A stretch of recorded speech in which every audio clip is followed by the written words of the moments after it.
Around this time of year, I bet many of you start hearing the words, end of summer, fall is in the air.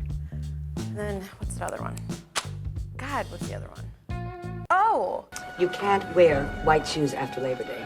That's not true anymore. Yes, it is. Didn't your mother ever tell you?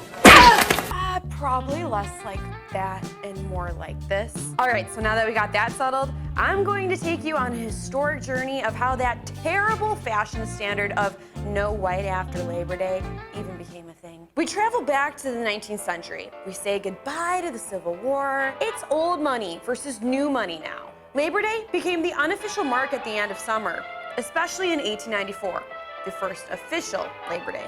For those lucky people who had money and could leave the city during the warmer months, white was vacation attire.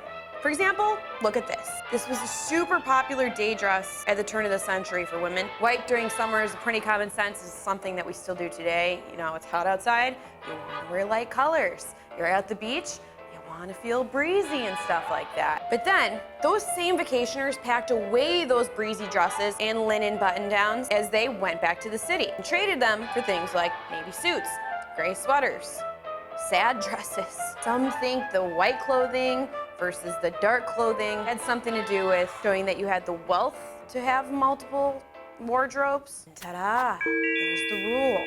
No white after Labor Day, they say. Keep in mind, there was a whole slew of other rules for women in those days of fashion. Have an impossibly small waist. Have really puffy sleeves. Don't have puffy sleeves. Make sure you have a big bustle. But make sure you look like the letter S. I look and I sound just like the letter S. Yes, the letter S.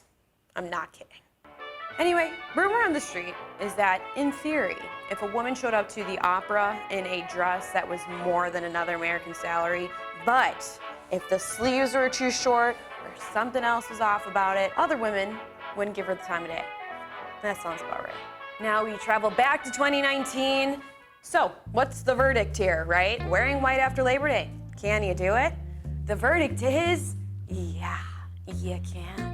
It's a totally outdated mindset, super unrealistic nowadays. I mean, hell, Coco Chanel was wearing white in the 1920s anytime she wanted. But remember, Labor Day was originally created for all the Americans working really hard in our manufacturing businesses. It's honoring hard workers like this that made many union organizers focus on winning a shorter workday, you know, the classic 8 hours a day, with more time off. All right, this is where I leave you. Have a very safe Labor Day weekend. And don't forget, just break the rules. You can wear white whenever the hell you want.